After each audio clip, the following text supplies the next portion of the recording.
Amin. Kita berikan tepuk tangan. Lebih dahsyat lagi dong buat Jesus. Wow. Woo. Amazing. Wow.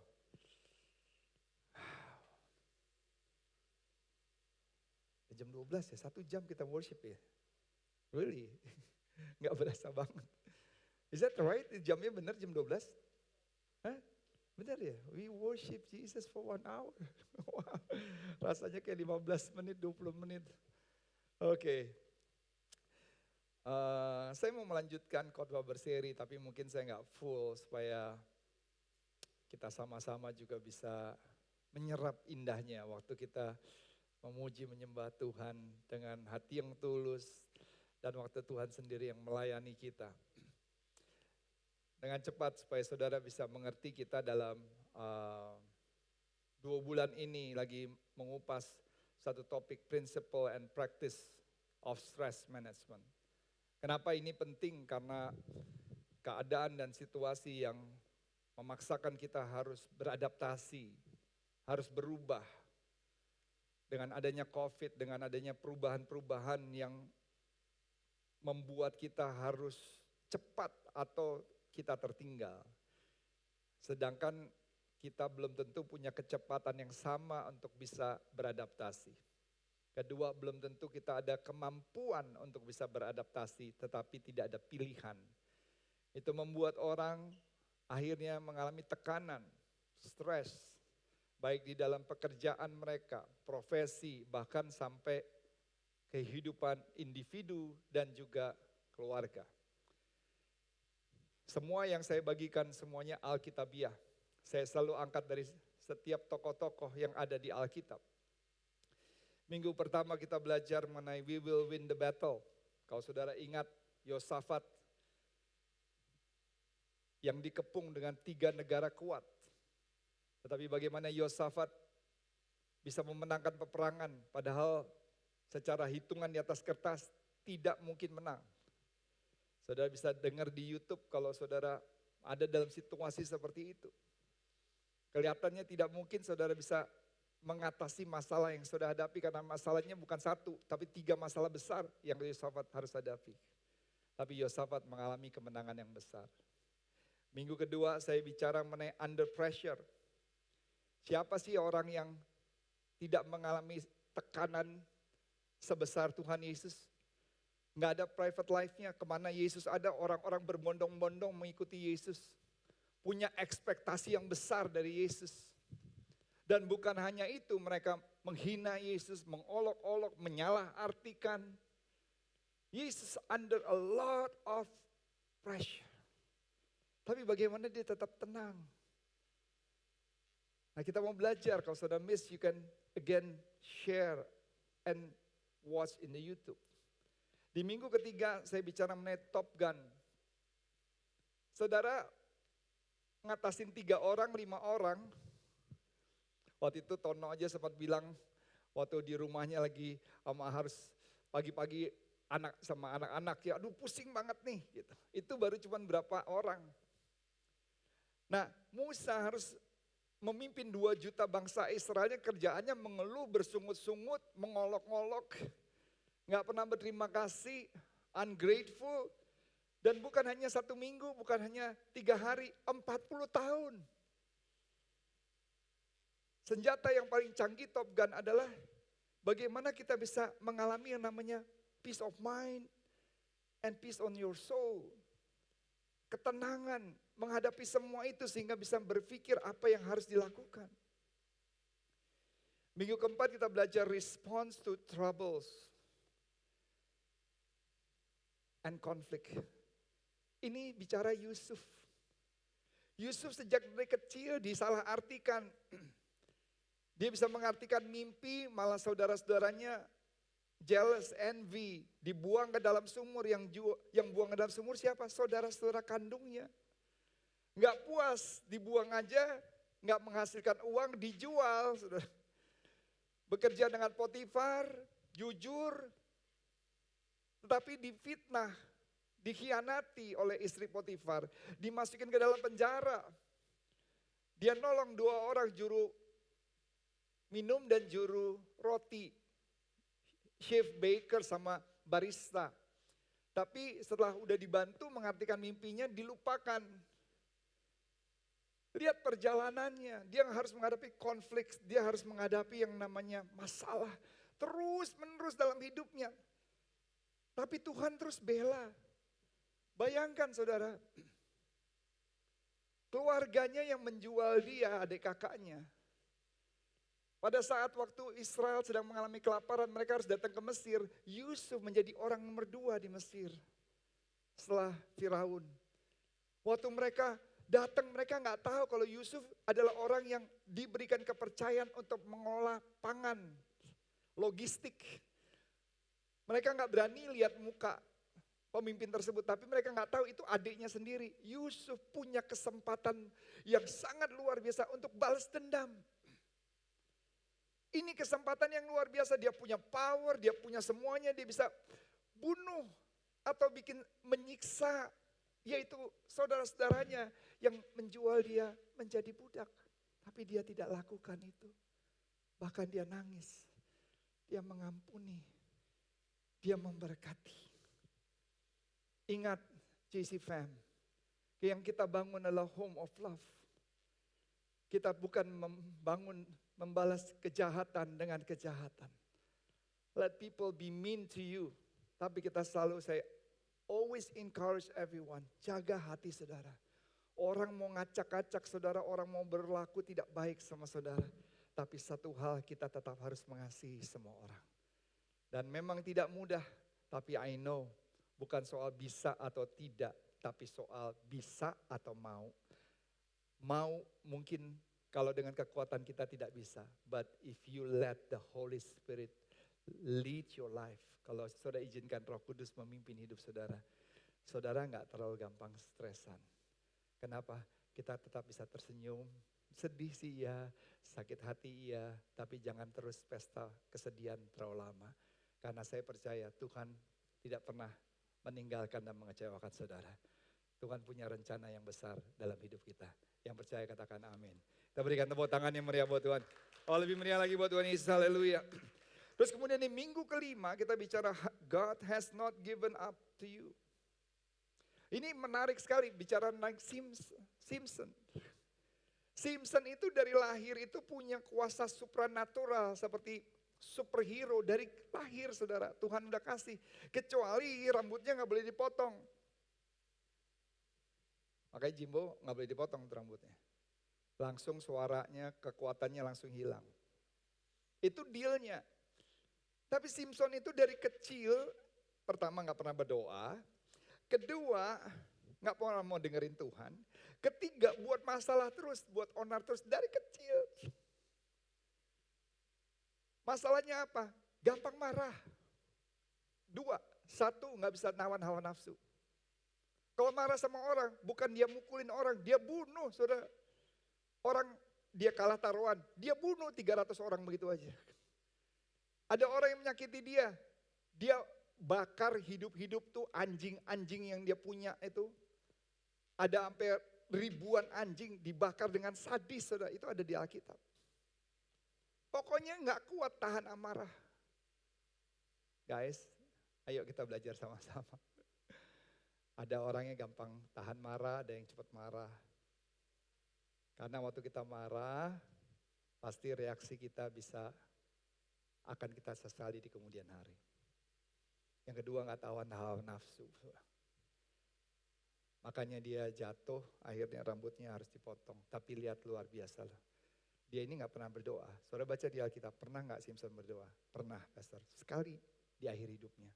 Waktu dia udah matanya dicungkil, rambutnya dipotong, gak ada tenaga. Dia diikat kayak anjing, tapi dia berdoa. Dia bilang, Tuhan berikanlah aku kesempatan sekali lagi, supaya hidupku bisa memuliakan namamu. Tuhan kasih kesempatan, padahal hidupnya udah begitu. Dia hancurin itu tiang penyanggah. Dan ada sekitar 7.000 orang Filistin meninggal semua musuh. Saya cuma berpikir seandainya Simpson berdoa dalam perjalanan hidupnya, Tuhan bisa pakai lebih dahsyat dan luar biasa. Sama semua kita semua. Yang terakhir, minggu lalu saya mengajarkan, failure can become a stepping stone to success. Wow, ini saya belajar banyak loh dari khotbah berseri ini. Yang namanya Petrus nelayan yang handal, menebarkan jala semalam-malaman, tidak mendapatkan apa-apa. Saudara sudah mendengar khotbah ini mungkin, tapi saya kasih dari perspektif yang lain. Dan yang menyuruh adalah tukang kayu. Petrus bisa aja bilang, lu siapa? Gua ini tahu persis apa yang gua lakukan dalam pekerjaan gua. Istilahnya bahasa sehari-harinya. Saya itu nelayan yang profesional loh. A pro fisherman. Tapi dia dengerin Yesus pertama, di poin yang pertama. Kalau saudara mau sukses, jadikanlah Tuhan nakoda dalam hidup saudara. Bukan saudara yang jadi nakoda dalam hidupnya Tuhan. Amin saudara. Ini meriah buat Tuhan. Oh yang lebih semangat lagi dong buat Tuhan Yesus. Haleluya. Oke. Nah sekarang saudara kita masuk ke khotbah yang ketujuh. Saudara akan dibantu banyak PowerPoint seperti biasanya. Kalau saudara miss, saudara bisa foto. Kalau saudara butuh catatannya, kita punya lawyer yang hebat. Yang namanya, siapa namanya? Tania, sampai lupa namanya. Tania mana Tania? Alright, Tania ini catatannya luar biasa. Jadi saudara bisa minta semua khotbah-khotbah saya, dia share, bukan hanya catatannya, ada PowerPoint-nya, dia share. Nggak tahu itu bentuknya PDF atau bentuknya apa, you can ask, ini orangnya namanya Tania. She is a lawyer juga, dan dia punya catatan rapi sekali. Jadi kalau saudara mau jadi pegangan dalam perjalanan hidup khotbah berseri saudara, so feel free. Ya, ini pelayanannya dia behind the scene. Oke, are you ready? Saudara siap, saudara? Oke, judulnya adalah Defeating Depression. Mengalahkan depresi secara alkitabiah dan praktikal. Kenapa saya bicara seperti itu? Karena saya pernah depresi. Ya, hampir 1 tahun lebih. I have to go through under therapist. Ya, psikiater nggak ke psikolog, karena psikolog nggak nolong. Gitu. Jadi saya bisa share about the practical ways, saya bisa share about the biblical ways.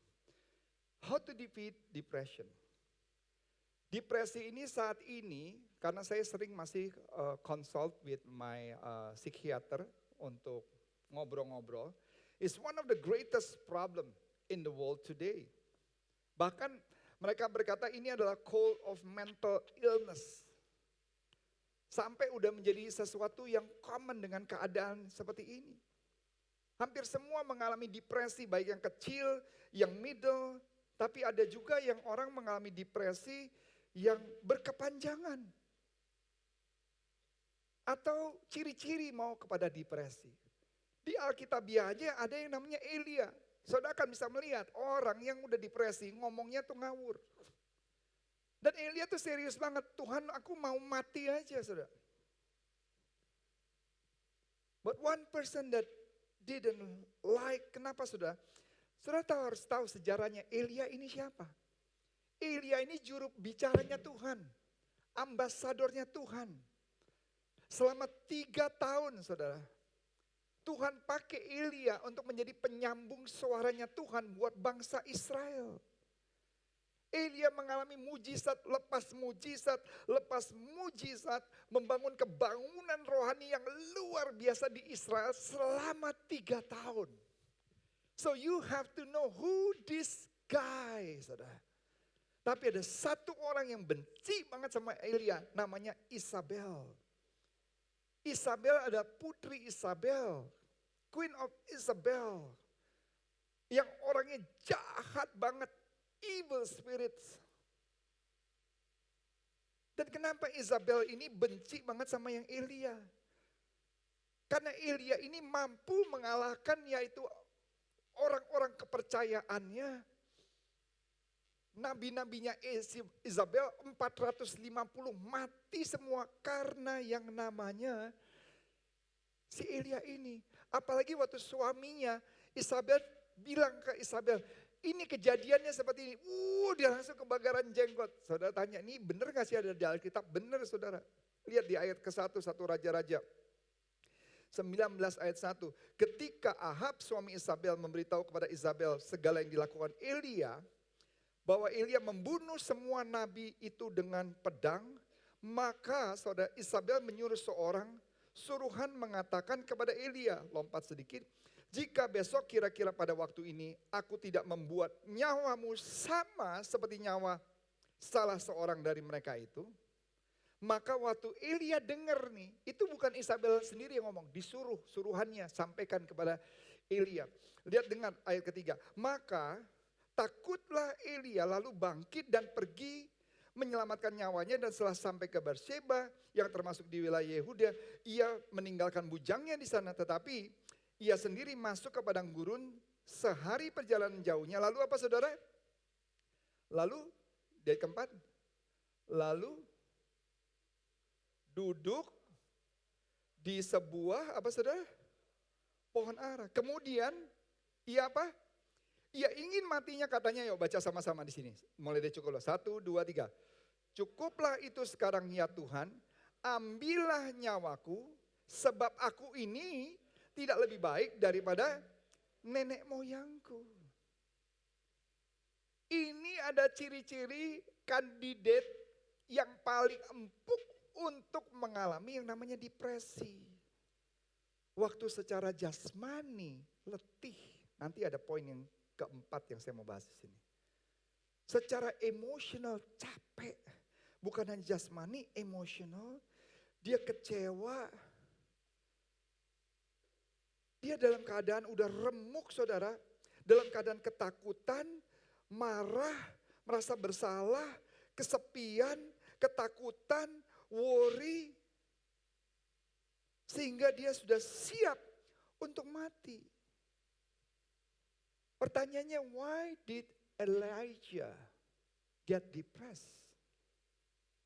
Kenapa saudara? Karena dia punya pemikiran yang salah. Saya selalu bilang, saudara boleh kuat secara rohani. Tapi kalau saudara emosi saudara, your mind dan jiwa saudara lemah, padahal di Alkitab dia ada ditulis.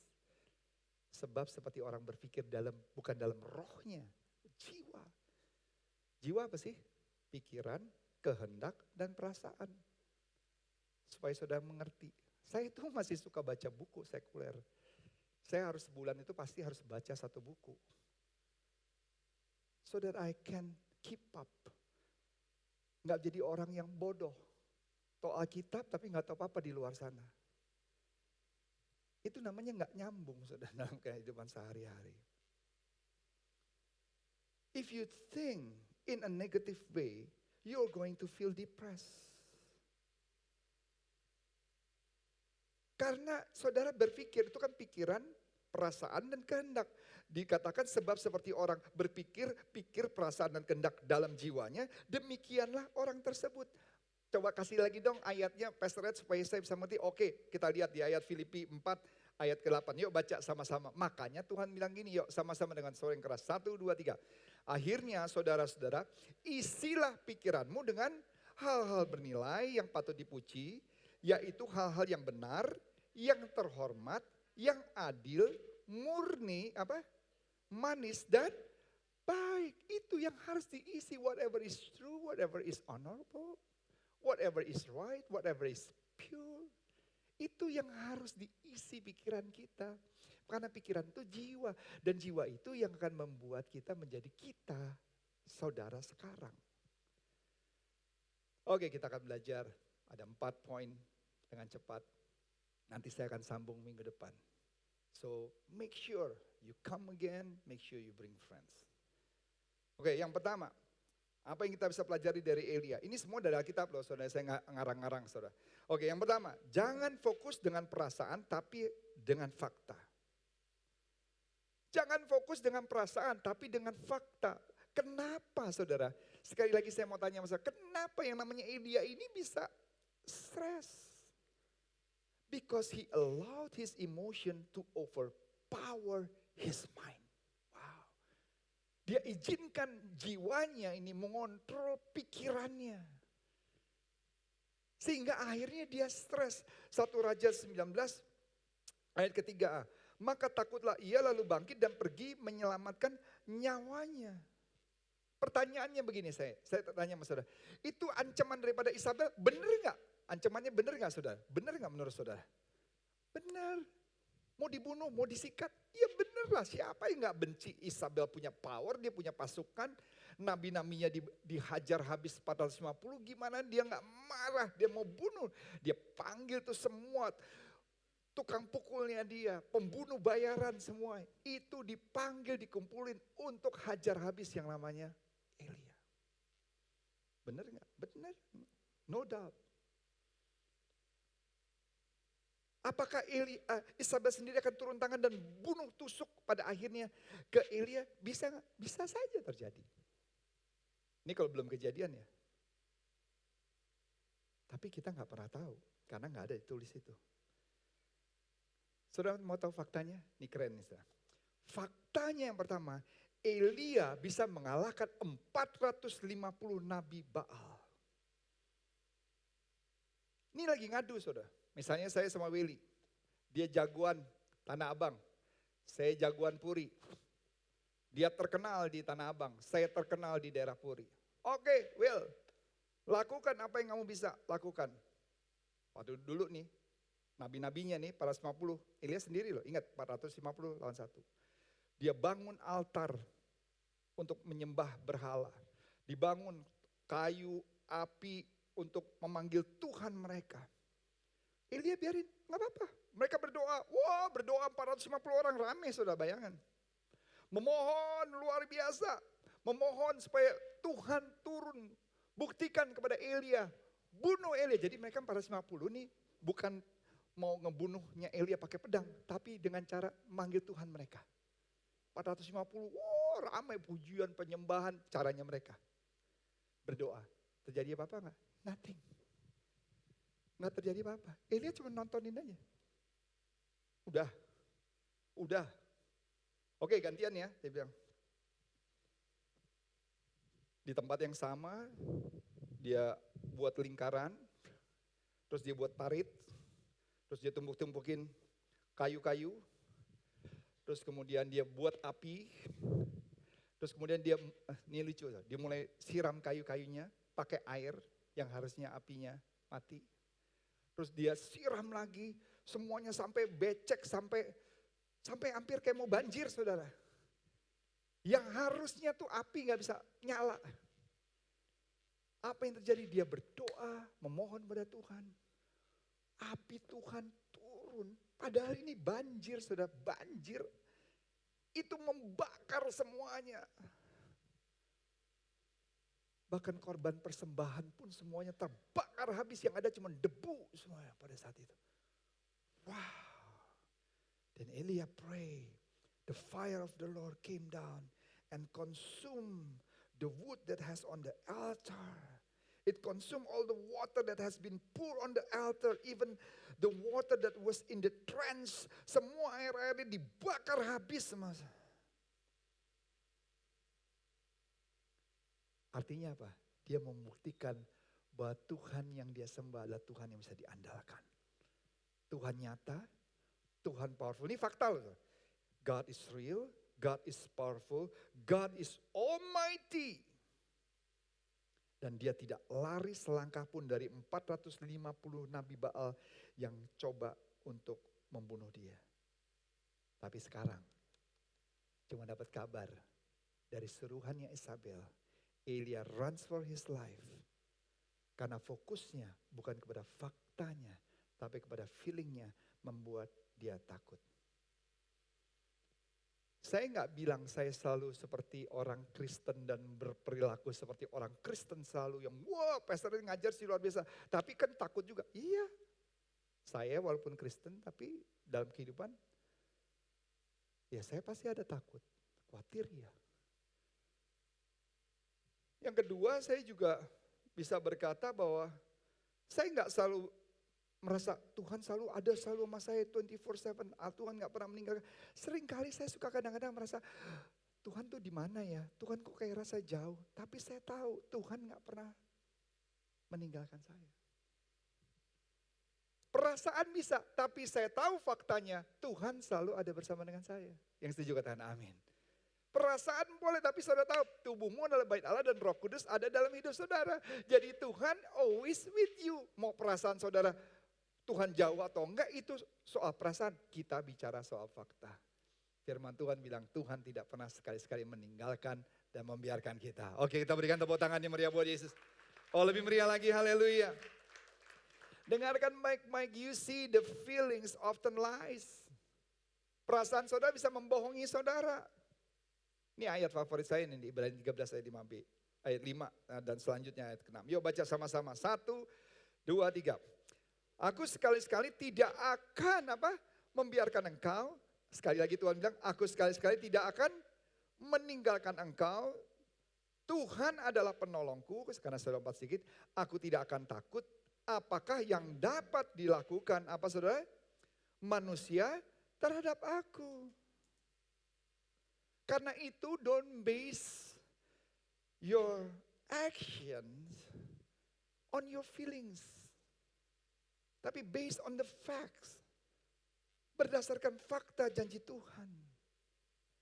Ada orang yang baru menikah. Suaminya bilang begini. Sayang, ini kita kan baru menikah ya. Tapi saya gak merasa saya gak merasa kayak kita udah menikah gitu loh. Terus istrinya bilang begini, hey listen buddy, gak peduli perasaan kamu seperti apa. Tapi sekarang kita udah menikah, lebih baik kamu bersikap seperti orang udah menikah. Ngerti saudara?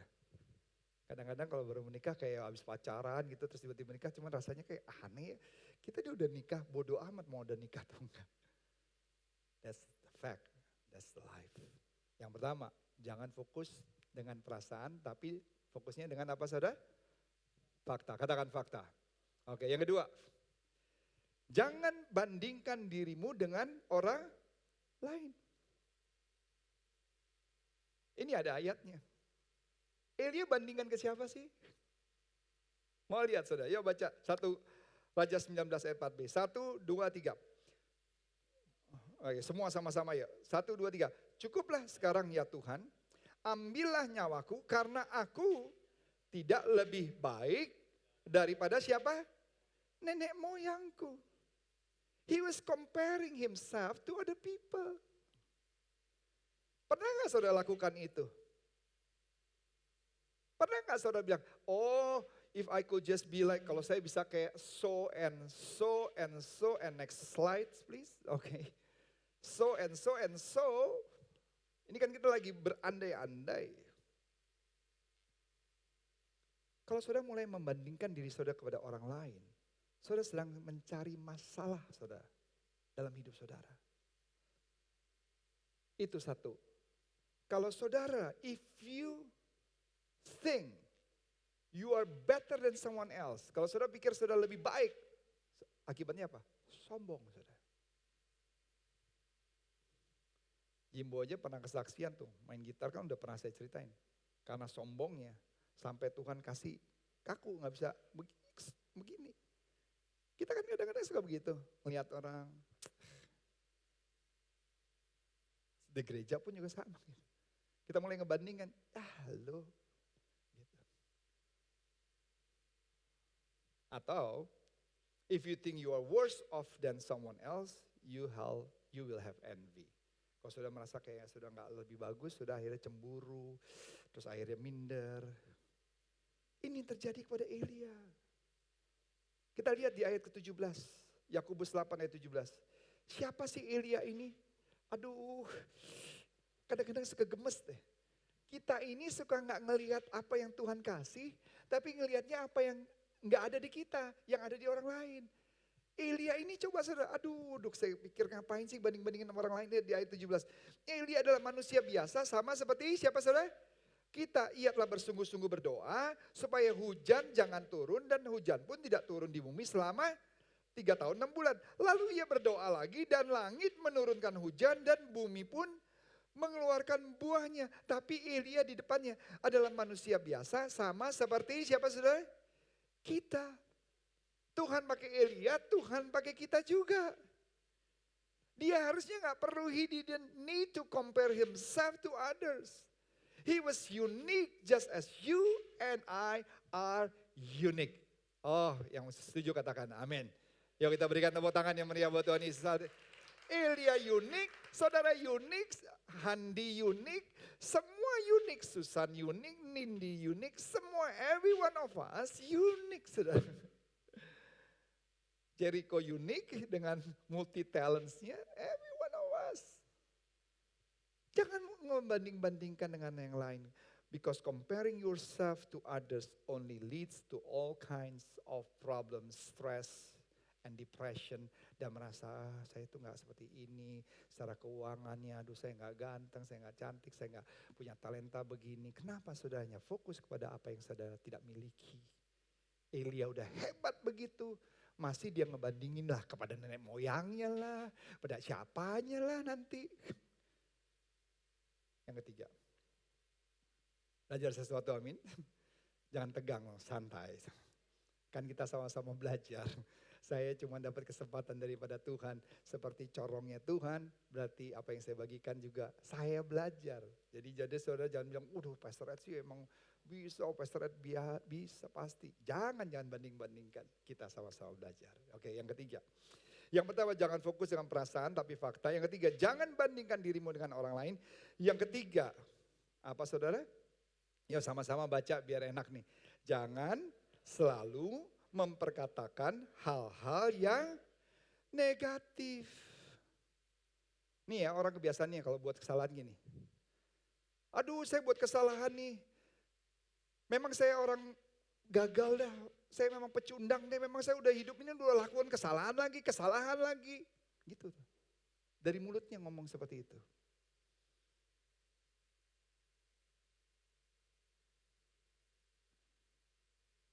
Waktunya harusnya dia bilang, ya udah, I make a mistake.